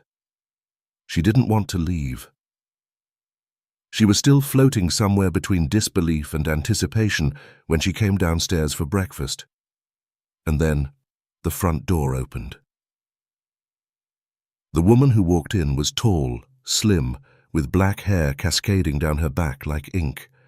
Green eyes swept the room with predatory precision, cataloguing threats and dismissing weaknesses in a single glance. A red dress clung to her curves like a second skin, the kind of dress designed to make other women feel invisible. She was beautiful the way a poisonous snake was beautiful, mesmerizing and deadly, fangs hidden behind perfect red lips. "Niccolo," Her voice was honey and venom mixed together. "We need to talk. Now." Nico stood from the table, and Lilly watched the transformation, warmth draining from his face, walls slamming up, his expression shuttering into cold stone. The man who'd touched her so gently last night disappeared, replaced by someone harder and more dangerous. "Bianca, I wasn't expecting you." So this was Bianca Valenti, the woman Nico was supposed to marry, the daughter of the man who murdered his father. She moved through the room like she owned it, heels clicking against marble with each deliberate step. Clearly. Bianca's eyes swept to Lilly, and something flickered there, curiosity, contempt, or both. "And apparently you've been busy. There's a rumor going around, Niccolo. Nico Santoro has a woman. His men talk. Word travels fast." She circled Lilly slowly, assessing her the way a buyer might assess livestock at auction. "This is her? This plain, forgettable little thing?" A cold laugh escaped those red lips.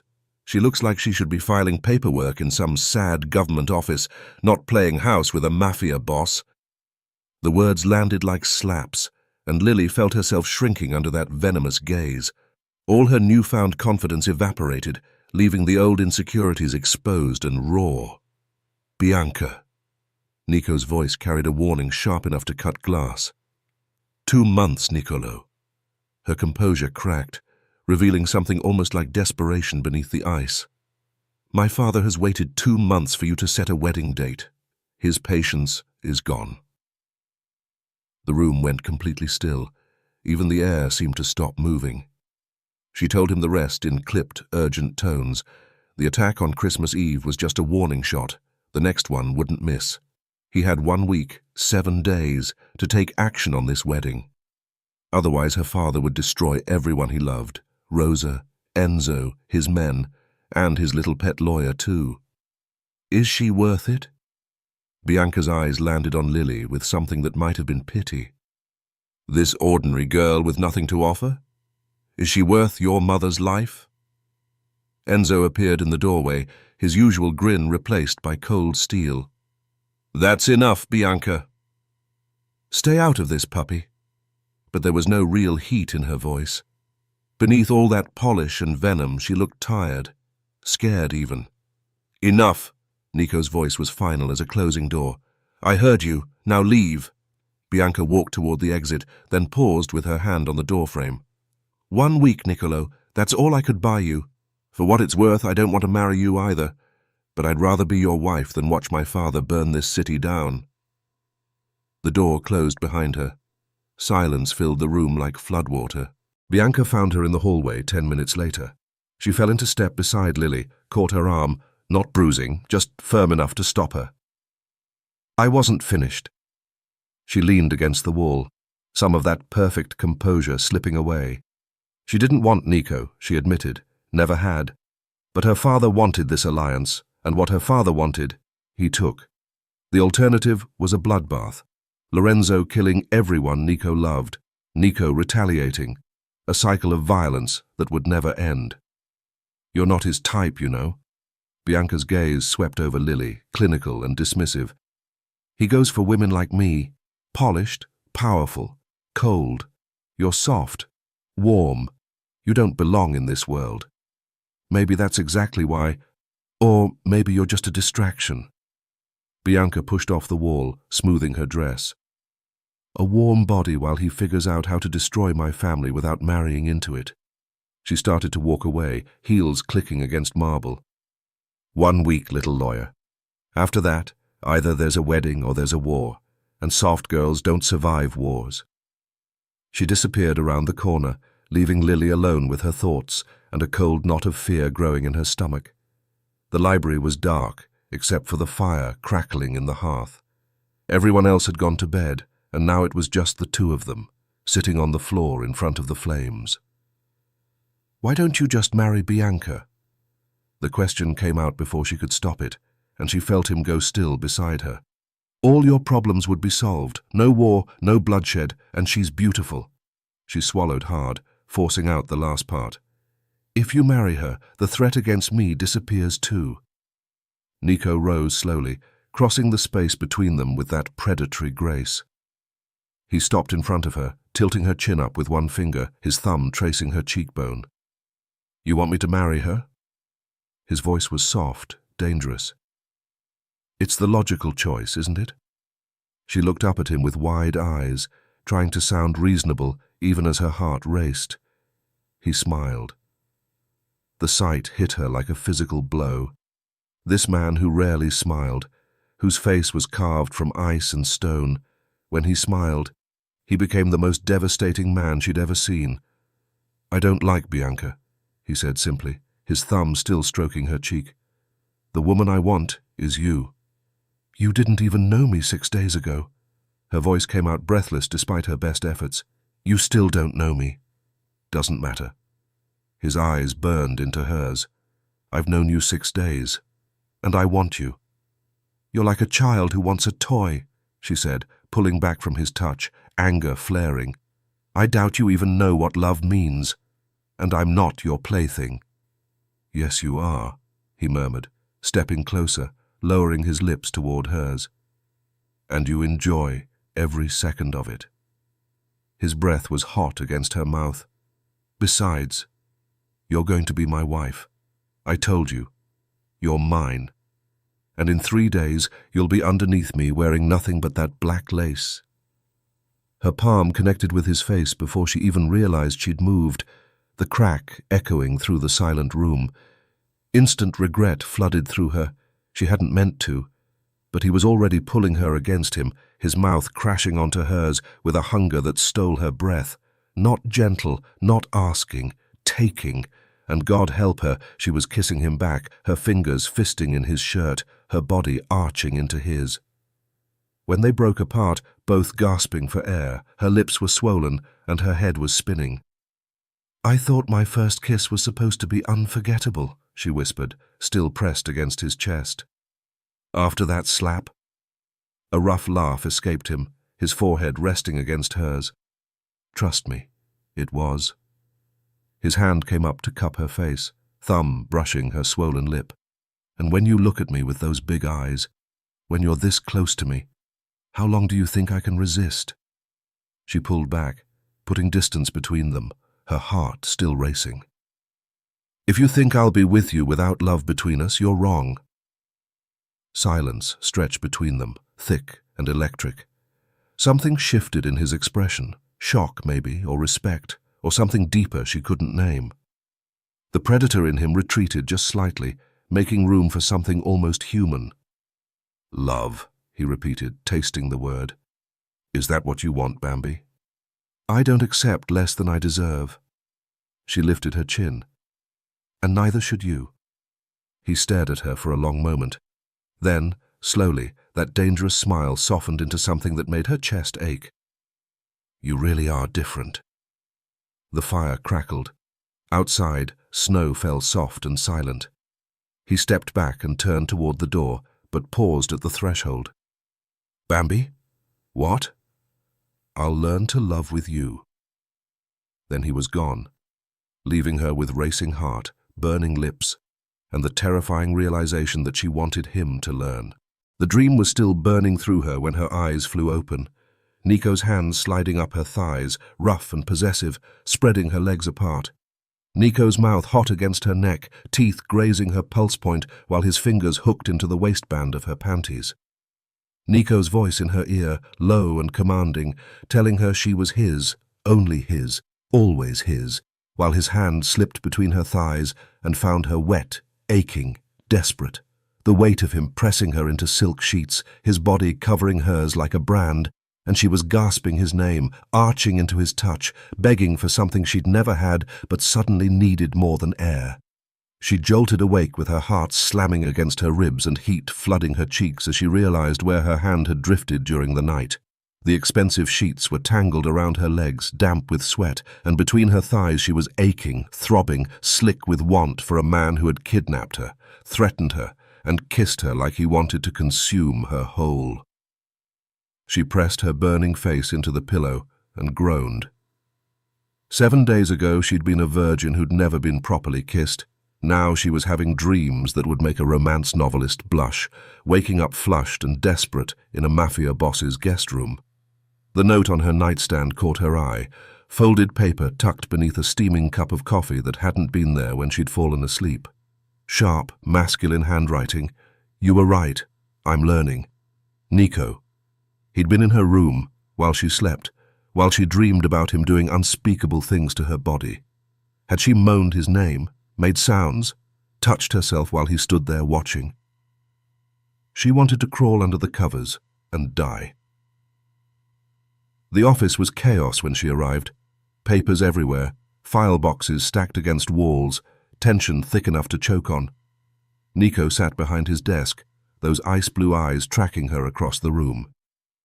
"The Valenti files," he said, gesturing to the mountain of documents. "Everything we have. Find something."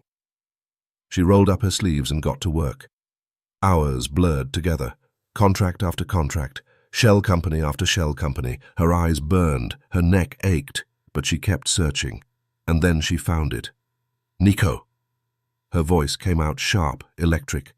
"Come here, now." He was behind her in seconds, close enough that she could feel his heat. "What did you find?" "Arthur Bennington, Notary Public." She pointed to the signature. "He notarized every shell company registration, every document proving Valenti's legitimate business ownership." His brow furrowed. "And?" "Arthur Bennington died in November 2019. She watched his eyes widen. "But his signature keeps appearing on documents for 4 years after his death. A dead man notarizing legal documents." Silence. Complete. Absolute. "What does that mean?" His voice was low, dangerous. She turned to face him, fire blazing in her eyes.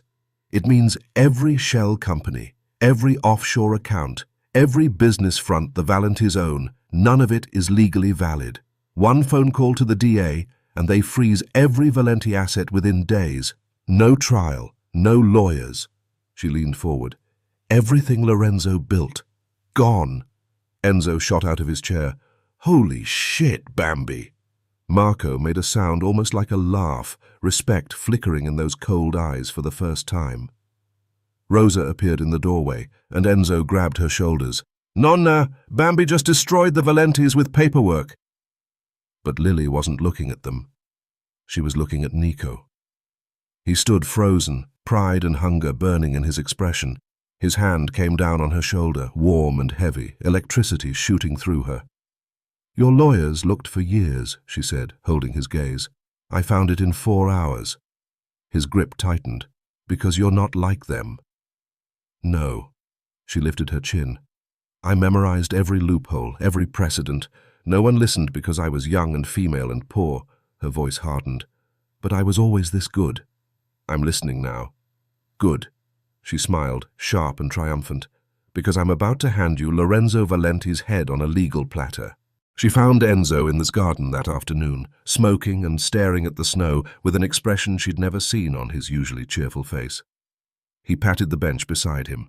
"Bambi, my favorite mafia-destroying lawyer, come sit." She settled next to him, pulling her coat tighter. "You're going to freeze out here." "Worth it. Needed to process," he said, exhaling smoke into the grey sky. 14 years Nico's been planning revenge. You found the answer in 1 morning. I got lucky. Bullshit." He turned to face her, serious for once. "Day 1, knife. Day 2, wall. Day 3, door slammed in Rosa's face. Now you're bringing down a mafia empire with a dead notary." A smile spread across his face. "That's not luck. That's evolution." His expression shifted to something that made her chest tight. "You changed. But so did Nico. He smiled yesterday. Actually smiled."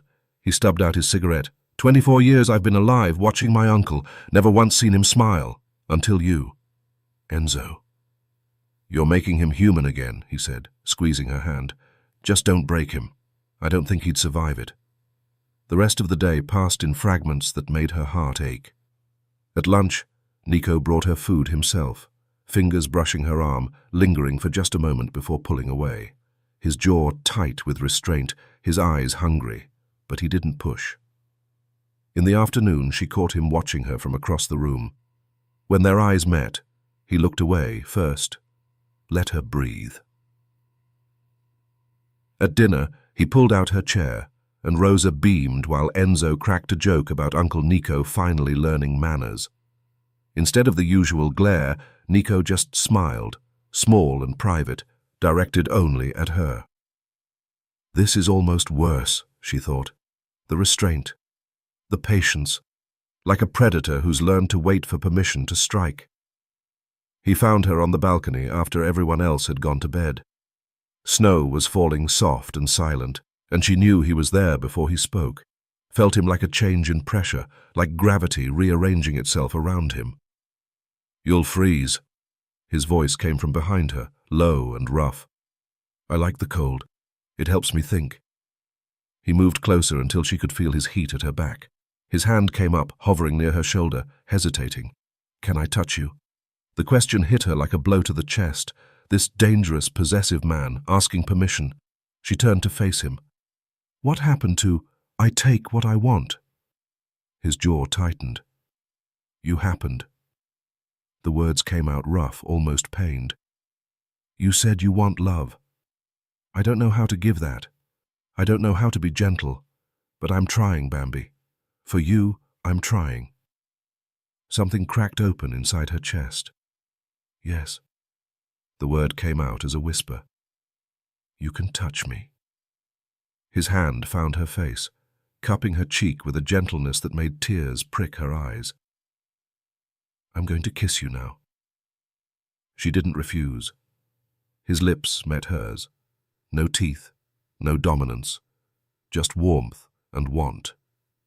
She fisted her hands in his shirt and pulled him closer, and the kiss deepened, a sound escaping his throat that was half groan and half growl. When they broke apart, foreheads pressed together, both breathing hard, he asked if that was better, his voice wrecked. She laughed, breathless. "Good different. But I kind of miss the other version too." His eyes went dark.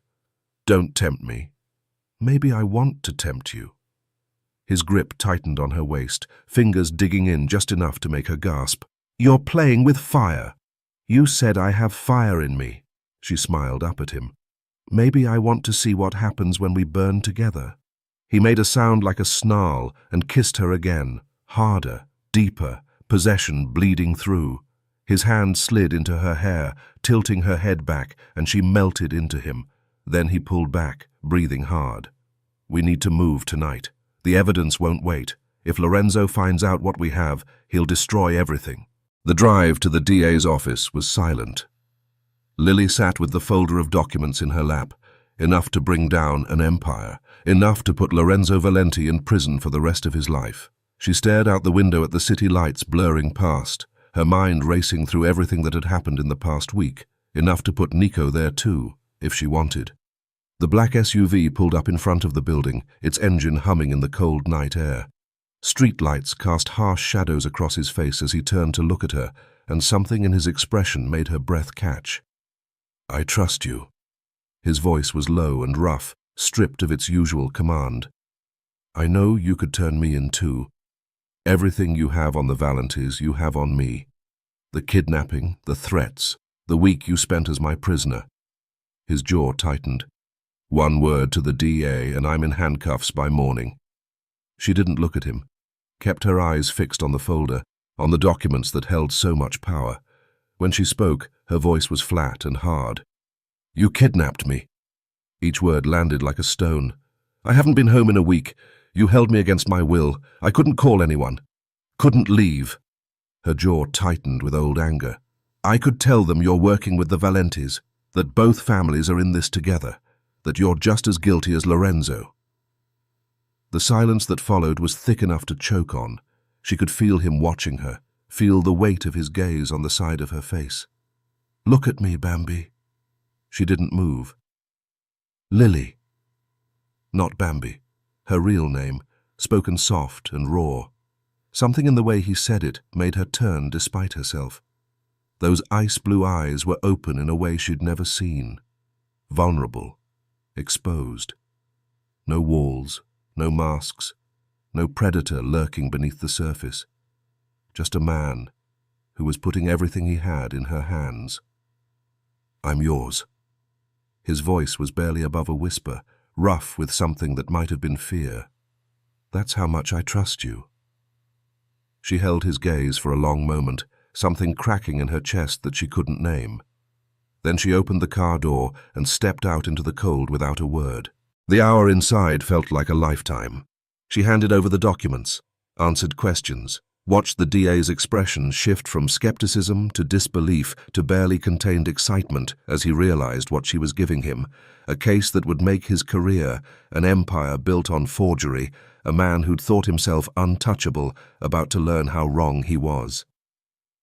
She told them everything about the Valentis. She told them nothing about Nico. When she walked back into the winter night, snowflakes catching in her hair, the black SUV was still there, still waiting. He could have left, should have left probably, given what she might have done inside, but he'd stayed.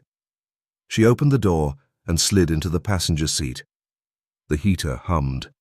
Snow fell silent outside the windows. For a long moment, neither of them spoke. "You could have run." His voice was rough, raw, like the words cost him something. "You could have disappeared into the city, called the police, never looked back." His hands tightened on the steering wheel. "You were free the moment you walked through those doors."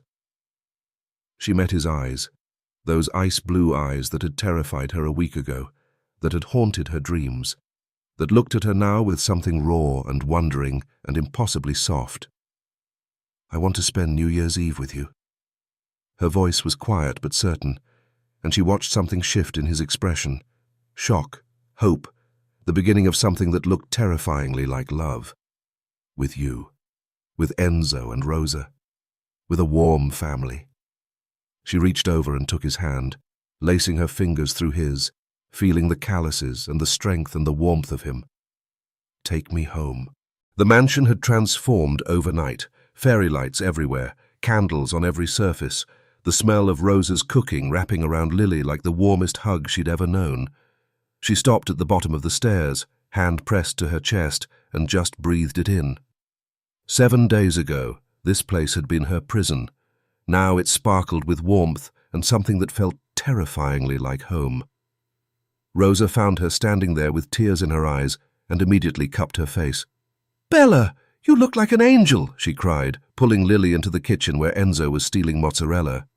"Bambi, you clean up nice for someone who tried to stab me last week," he grinned, popping cheese into his mouth, and Rosa swung her wooden spoon at his head while he ducked with a laugh that filled the whole room. "Every family has these things," Rosa shrugged, waving her spoon dismissively. "Knives, arguments, someone gets stabbed. Normal." This is a Mafia family, Lilly thought, warmth blooming in her chest, and somehow I'm part of it now. The gifts came after dinner. They gathered in the living room, fire crackling, champagne glasses glinting. Lilly hadn't expected anything. A week ago she'd been a prisoner here. Rosa pressed a package into her hands with trembling fingers. Inside, a hand-knitted cashmere sweater and a worn leather cookbook filled with faded Italian handwriting. "Family recipes," Rosa whispered, tears spilling down her weathered cheeks as she turned the pages. "My mother's, her mother's, now yours, Tesoro." Lilly's throat closed completely. No one had ever given her something like this, something that whispered, "You belong here, now." Enzo dropped a poorly wrapped package in her lap. "Open it! Open it!" he urged, bouncing like a child, and inside she found a black T-shirt reading, "I survived the Santoro family," with a cartoon knife and a wide-eyed deer. She burst out laughing so hard her stomach hurt. Marco stepped forward with a leather notebook, her initials embossed in gold. He didn't speak, just nodded once when she looked up with questions in her eyes. Respect. After everything, he was giving her respect. She looked around at all of them, and guilt twisted sharp in her stomach. "I didn't get any of you anything," she said in a small voice, heat flooding her cheeks. "I'm so sorry, She stopped, blinked, started laughing. "Actually, I was kidnapped and brought here a week ago," she managed through giggles, tears of laughter forming in her eyes. "It would have been weird if I'd stopped at a gift shop." The room exploded. Rosa's laughter high and delighted, Enzo howling, even Marco's shoulders shaking. And Nico was smiling, really smiling, something soft that made her heart stutter. "One more gift," Rosa announced, her eyes sparkling with knowing as she looked at her son, and the room went suddenly, breathlessly quiet. Nico stood. He walked toward her slowly, something different in his posture, almost nervous, and Lily's pulse started racing before she understood why. He stopped in front of her, held her gaze, and sank to one knee. Her breath caught. Her hand flew to her mouth. He pulled out a velvet box and opened it, a diamond catching firelight like a fallen star. "I saw those big eyes in my rearview mirror," he began, his voice rough and stripped of command, a ghost of a smile playing on his lips, "and I knew I was in trouble. This girl who got in the wrong car, talked too much, kicked me, pulled a knife on my cousin, tried to climb my wall." Lily laughed through the tears already streaming down her face, her whole body trembling. "I never trusted anyone, Bambi. Never let anyone in," he continued, his expression shifting to something raw and painful, jaw tightening with old wounds. "Caring about people gets them killed, but you changed everything." He held up the ring, and his hand was trembling, this man who faced bullets without flinching, trembling because of her. "Changed me. I'm not a gentleman. I'm not romantic. I don't know beautiful words," he said, his voice cracking, and Lily felt her heart shatter and rebuild in the same breath. "But I promise you, every day I will protect you. Every day I will show you that you matter. Every day I will learn to love you better." He looked up at her with those ice-blue eyes, completely open, completely vulnerable. "Lilly Whitmore, will you marry me?" The last words came out barely above a whisper, and she watched his hand tremble as he held up the ring. She couldn't breathe, couldn't think, could only stare at this man who had kidnapped her, threatened her, kissed her like she was oxygen, and somehow become her home. "A week ago, I got into the wrong car thinking it was my Uber," she whispered, her voice breaking as tears fell freely. 10 seconds before that, I was standing on a frozen sidewalk feeling sorry for myself because I was so alone. She reached down to cradle his cheeks, thumbs brushing his cheekbones. "When I got into your car, I thought my life was over."